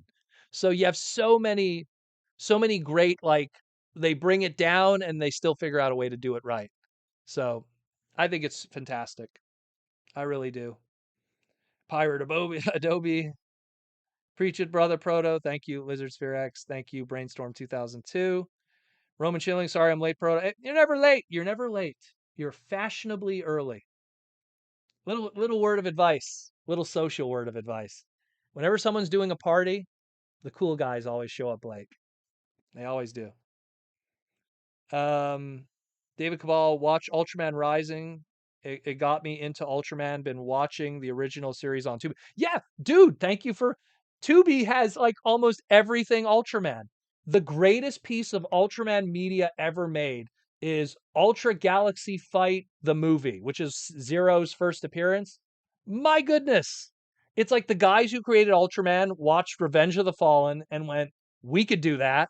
And I mean that in a good way. I mean, like, tell a compelling story of a guy who was a fallen character, who, like, you know, like, wow. And just what a great choreography. If you're a huge fan of Ultraman, it's such a fan wank thing. I'm sorry I'm going on an Ultraman rant, but you know, gosh, good stuff. Good stuff. Where we at? Where we at? Where we at? I don't want to miss any questions. Got some good posts here. Kazaa, Kazaa, Kazaa, LimeWire, Direct Connect, Morpheus. Morpheus actually came before all of those. Morpheus was after Napster. What am I forgetting? There's so many, so many. TV Links. That was super short. That was like TV Links was a program that had every single movie that was in theaters available at your fingertips. It lasted like 3 months and then it got pulled down. But like for those 3 months, I saw 300. I saw what other movies were in theaters around that time? I saw 300. Like, you know how much money? Again, think about all those hundreds of thousands of dollars I've saved throughout the years, you know? And I'm a homeowner now. That's a down payment right there that I probably saved easily. You got to be smart with your money, guys. Physical stuff, I get it. I get it. But stuff that you pay for and then it's kind of going out to eat to a fancy dinner, yeah, you could spoil yourself once in a while. Going every week and getting that Starbucks coffee for $5, that stuff adds up and it ends up in the toilet, you know? Different story. Olden Tolbert with the $5 super chat. Optimus play piano. What next? Megazord with the sexy saxophone. Who would play the saxophone? That'd be a Shockwave. Shockwave put the saxophone where his eyeball hole is. Snake Eyes plays the guitar. Well, Snake Eyes, I could see that. He definitely wouldn't be playing the harmonica. Spike from My Little Pony do the drums. Are you trying to do something here? You're trying to do some United Universe? You're trying to create a cover for IDW Comics or something? Well, not IDW anymore, for Image Comics and Skybound Entertainment.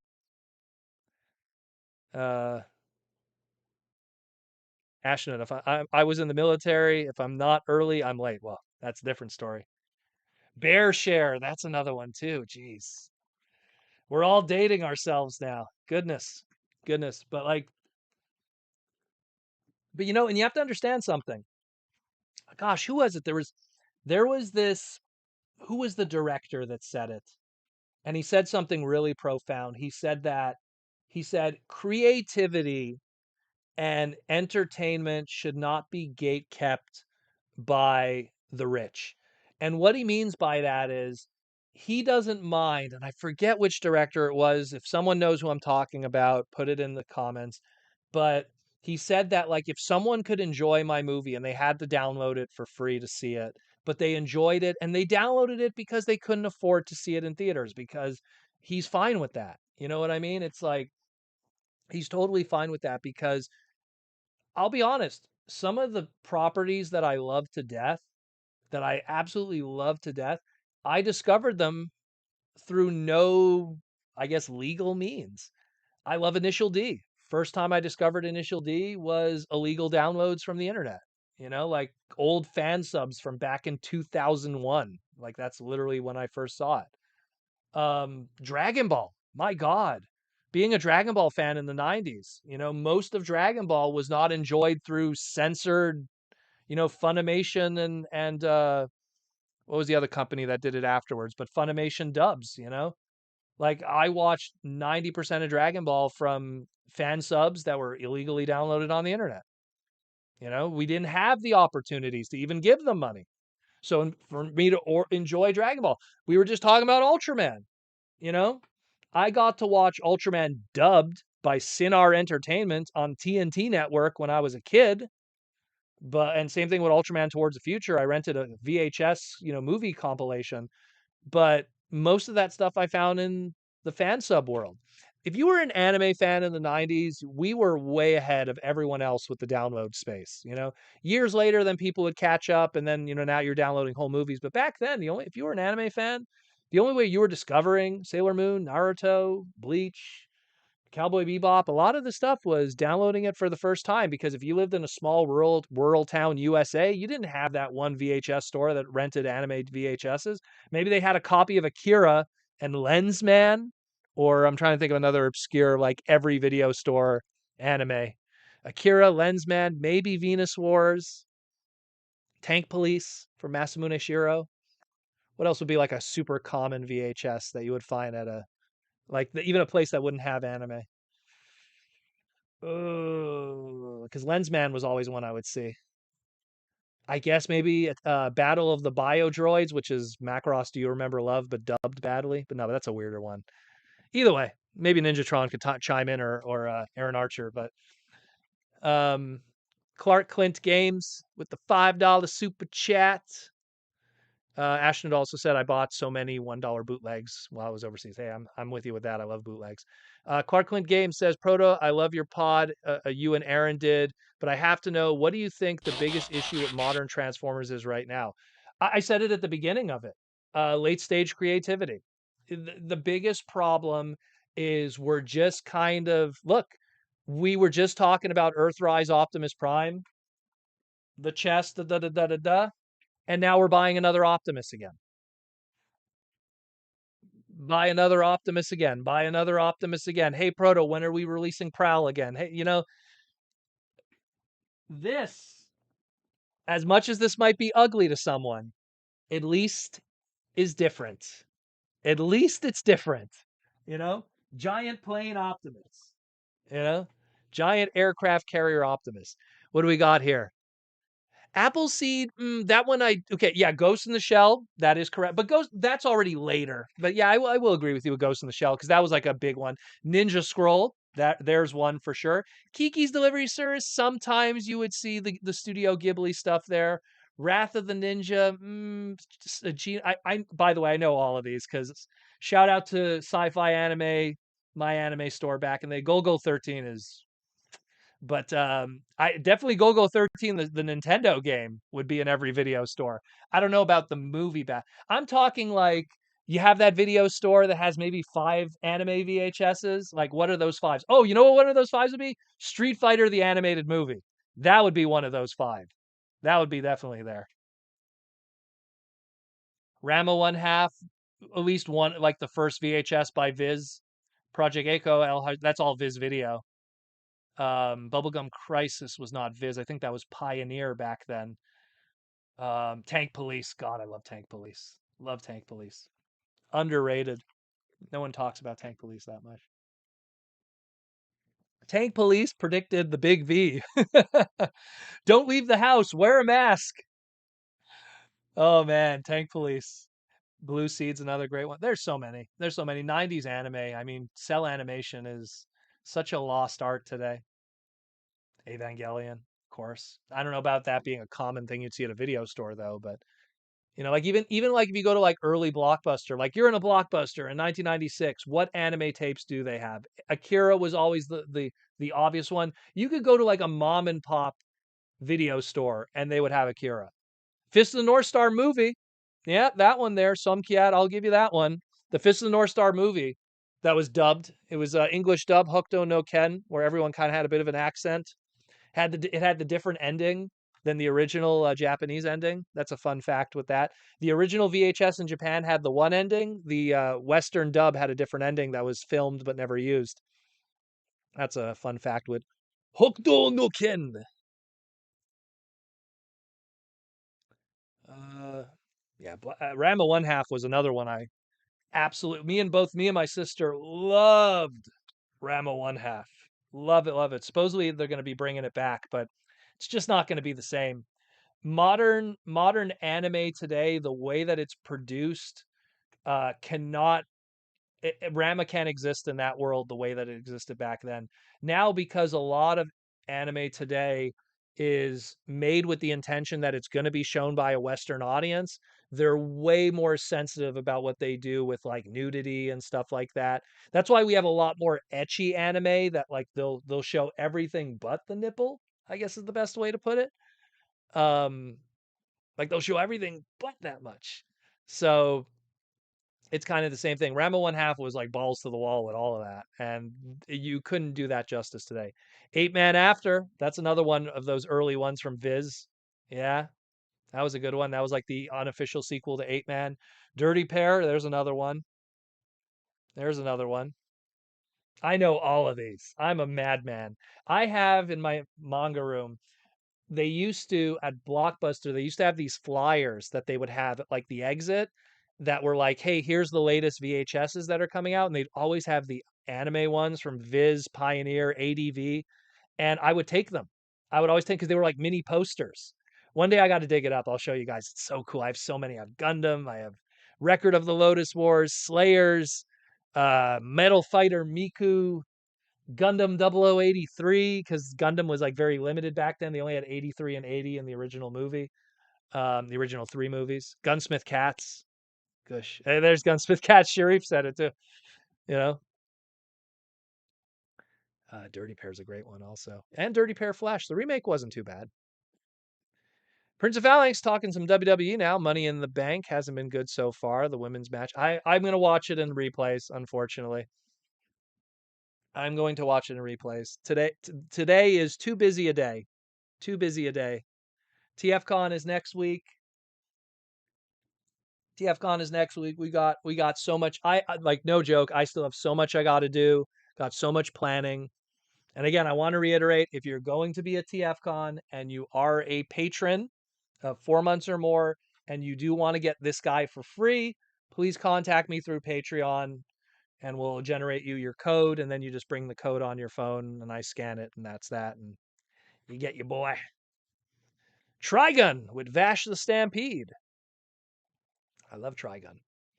Trigun is if you take Golden Boy and Cowboy Bebop and you smash them together, you get Trigun.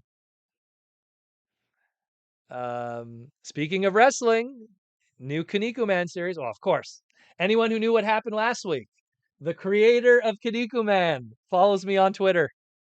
That's so cool. That's so cool. Shout out. Boom, boom.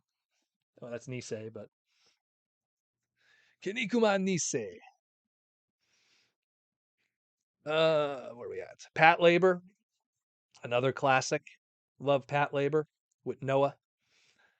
Love those designs. Pat Labor is like, oh my goodness. Those are like some of my favorite designs of mecha. It's so cool. It's like GMs meet a little bit of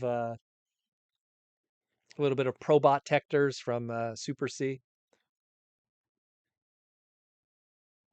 People know what Probot Tectors are. Gunbuster is legendary. How could you not even say Gunbuster? Amazing music, amazing character designs. Why is Godzilla 1 not on Blu-ray yet? Probably because there's the rule that Japan has to get it first before us. That's why there's so many series that we don't have on Blu-ray in anime and in live action Japanese stuff. The rule is Japan has to get it first before we do. If there is no Japanese Blu-ray or DVD, we are not going to get it first. They have to get it first. That's the rule. So, because I believe it was Sculptor Soft. What was the name of that company? There was some obscure anime distribution company in the 90s. They made DVDs of Machine Robo before there was even DVDs of Machine Robo in Japan, and they got in trouble because all they did was they took the negatives from the Japanese VHSs and they just turned them into DVDs and didn't look that great. But they made DVDs, and Japan gave them a lot of crap because they're like, hey, like, we didn't agree to that, because Japan's like, if there's DVDs, we get them first and then you'll get them after. You know, you're gonna get the Dragon Ball box set in Japan, and then you'll get it after. Mad Bull 34. If you know what's up, you know what's up. With Sleepy. You have to watch the English dub because Mad Bull is based in New York, and you got to get that New York accent in there and everything. So the dub voice actors actually do a better job. Here's a quote for you. Sleepy, she's terrified. Yeah, just stick her finger up her ass. That'll cool her down. Mad Bull is wild. Viewer discretion is advised. Wild. What a wild series. It's a Japanese take of what they think 90s New York was at the time in terms of crime. Wow. It's amazing. I could always appreciate that craziness. I always can. Because I grew up in a rough area too, so it's always good. But yeah, what time? Oh my goodness, we have 7 minutes left. Are you serious? Do you prefer dubs or subs for those 90s anime? It really depends. So let me give you an example, right? 90% of stuff, I would say the sub. I want the subtitled version. the essence of what the creator is usually, it's usually better conveyed through the voice acting of the subtitled versions.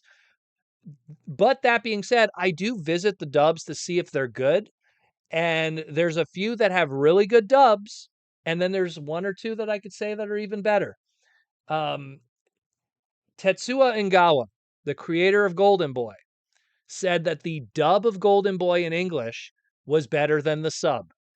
Imagine the director and creator of the series said the English dub and the voice actor who played Kintaro did a better job than specifically because of episode 5. If you know, you know. BMO baby. So and then same thing, Cutie Honey. I think it was Cutie Honey Flash, the Cutie Honey remake. Uh, what do you call it? Go Nagai apparently was the one who interviewed and chose the English dub voice actor for Cutie Honey, and he says that dub is better than the sub. Again, there's a few examples. There's a few examples, but there's also a lot of terrible dubs. You know, I think Rama One Half sub is great. Excuse me, dub is great. I think but that's the Ocean Crew. If you watch Rama One Half's dub, it's all of Beast Wars cast. You're gonna see, you're gonna see Akane's father. Akane! It's David Kaye, one of his first acting gigs. You're going to hear Ian Corlett as Dr. Tofu, aka Cheetor.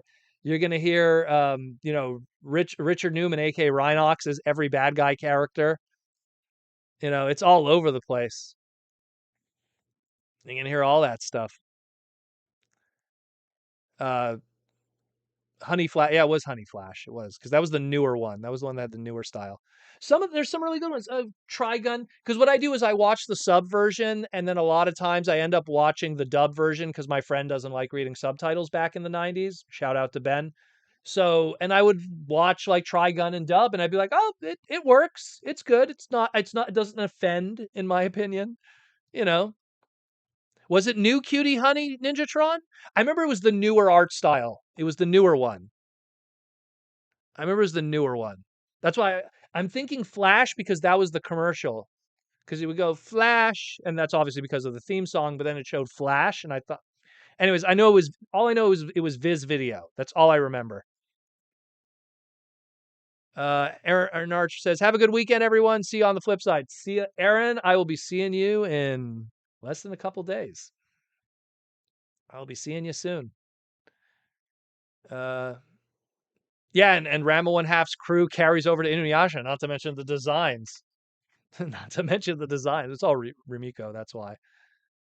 Yeah, Rama One Half had a really good dub, but again, it doesn't hurt the fact that Rama One Half's dub was the whole Ocean Crew. It was all the Beast Wars guys, you know? You watch the movies, you watch the OVAs, it's all the Beast Wars crew. So if you love the Beast Wars crew and how talented they are, go watch them in what Rama One Half. Yeah. Oh, right. That was the one that had an even more different style. You're right, Ninjatron. Cutie Honey Flash was the one that took over Sailor Moon's time. Yeah, and that was the one that didn't have nudity in it. You're correct. Okay, now I'm getting it straight. Sorry. My Go Nagai Cutie Honey knowledge is limited. Because there's the original series, there was the remake new that your Shin Cutie Honey it was probably called. And then there was Flash, which was the more made for TV one. And then of course then you had the live action movie, then you had the live action TV series, and then because of the live action TV series, they did a new Cutie Honey TV series afterwards. That one, which I think was called Cutie Honey Flash. Again, this is all off the top of my head. I'm a madman. It's not only Transformers. Trust me. It's not only Transformers. It's a lot of craziness. Legit Spherex, so weird watching Slayers after growing up with Pokemon. Well, Slayers is fantastic. Who's your favorite character? Mine's Zelgadis. I like Zelgadis and Slayers. Great music too. Great music. Almost every intro of that show is amazing. Yeah, there's a lot of cute. Well, again, it's a '60s property, and if it wasn't for Cutie Honey, you wouldn't have the magical girl genre. Once again, Go Nagai, the man, created the super robot genre, magic girl genre. You know, was it called Cutie Honey Universe? I forget what that last one was called. I just remember the intro of it used the same music from the live action movie. Used the same cut. I haven't seen it in a while. But yeah, guys, how much time we got left? We got only like a minute and a half left. Any more super chats or anything we'll get in before we Lena Inverse. Dragon Slay. You know what's up. I had a poster of Zelgadis and Lena in my old bedroom back in the day. Because I used to go to my old anime stores and they used to have all these anime posters of everything from the 90s. I had Rama 1 half, I had Slam Dunk, I had obviously Dragon Balls, Initial D. Um, what else did I have? I had one of Digimon because they had a really nice Digimon poster with Matt on it and Gabumon. I grabbed whatever I could. They were cheap. They're like $2.50 each back in the day. Nice glossy posters. Cover my walls with them. Oh, I had a Gundam one, Gundam Wing. What's for dinner? So I actually ate just before. The mother-in-law made Vietnamese pork chops, which have like a different kind of sauce on it and everything, with rice. Had that, and then she also bought some banh mi's. Banh mi's are like the Vietnamese sandwiches, so I might have those tomorrow. I won't have them today. So that's more or less what I'm going to be eating and snacking on. Not much else, unfortunately, because I'm getting ready for the con, so I've been less focusing on eating this week and more just getting stuff done. I've been eating kind of crappy this whole week because I've just been like packing, preparing stuff, getting stuff for the parts party ready. You know what with Tenchi? I like Tenchi as a series, but I never got into it after they started doing alternate continuities. Like, oh, here's this universe and this universe and this universe. And then like the creator of Tenchi said that the end game of every Tenchi Miyu is he ends up in a harem and just gets all the girls pregnant. And I was like, what? So I don't know. Tenchi's a weird one. I could respect like early Tenchi. Like, okay, yeah, it's cool. And Kyone is cool and some of those other female characters, but Ryoko and all of them. Good music. I like the music from Tenchi. Don't get me wrong there. Good music. I don't know. Tenchi's a weird one. Tenchi's like some people always used to have Tenchi and Rama as like polar opposites, and I'm more of a Rama guy. You know, Rama number one. Oh my god, easily. Will Murphy, take care, Will. Actually, we're gonna be calling it quits tonight. So I just want to remind everyone. Okay, so again, check out Symbiote Studios. Get your plush pins and t-shirts. There's some stuff on sale. Go check out the Transformer stuff that's on sale right now. Go pick up the Big Boss Monkey if you want. That's on there. He's on sale right now. You can pick him up for $10. There's a few other good items on there too for sale. Check out Aaron Archer. His book is out right now on archermonster.com/shop. Might as well pull that up again just to remind you guys. So that's up there too. So go check that out if you want, if you're not going to TFcon. Otherwise, if you're going to TFcon, I hope to see you in less than 6 days or 5 days or so. And come say hi, check it out. Again, if you are a patron and you are interested in getting the items for free, be sure to, if you're going to be at TFCon, contact me ASAP so I could make you a little QR code so you could pick it up in person. If you are not going to be at TFCon, contact me after the show.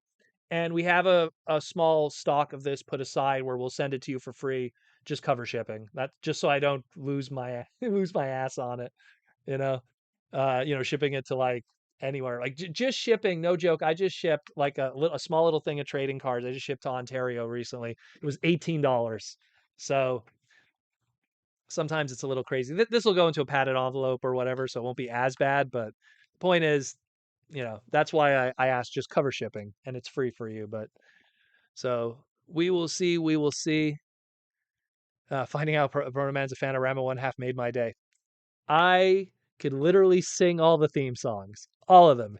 Yapapa, from Yapapa to I'm a Lonely Girl to me and you got so much we need to say. That's the dub version of it from the OVAs, but love it. And who's best girl? I like Ukiyo, the Okonomiyaki girl. She's best girl because there's so many. And I like Sasuke, the little ninja guy. He was always cool too. Not Haposai, the ninja guy Sasuke. That was Kuno's manservant. Always liked him. Anyways, guys, I will see you next week at TFcon if you're there. For the live stream, maybe there'll be something on Saturday or Sunday. No promises. We will be recording segments Monday, Tuesday, Wednesday, and early Thursday. Friday there will be no segments. And Saturday and Sunday we'll see about live streams. So there will be a small little gap there. But aside from that, hey, if you want more Proto Man content, again, we have the new segment that we shot with Aaron on the Toy Armada. You could go check that, or just go check out old segments that we did. There's always something you could discover, learn, listen, understand, and enjoy. But thank you all for coming. The road to TFCon starts as of right now. Over the next couple of days, I hope to see some pretty faces there. And we will talk in a week or so, hopefully, on the next Transformer Slag Podcast Saturday night live stream or Sunday night live stream. Main event. My name's Proto Man. This is the podcast. Like I always say, take care of your friends, your loved ones, and your wallet. It's a beautiful world out there. Enjoy it all. Don't let the negativity of social media hold you down. Don't let all the crazy politics, everything that's going on with presidential elections and everything. Good Lord. Just enjoy yourself, enjoy your life. All of that stuff is just distractions. Work hard, make some good money, and enjoy the good things in life that make you smile. And I guarantee all those things around it in no way is going to affect you. And to just even waste your time on those eyeballs is disrespect to your eyeballs and your time. I'm out of here. Take care of yourself. I'm going to go relax, eat some food, hang out with the loved ones, and maybe watch some Ultra 7 on Tubi. I don't know. Maybe I'll go back and watch some. Take care. I'm out of here. Peace.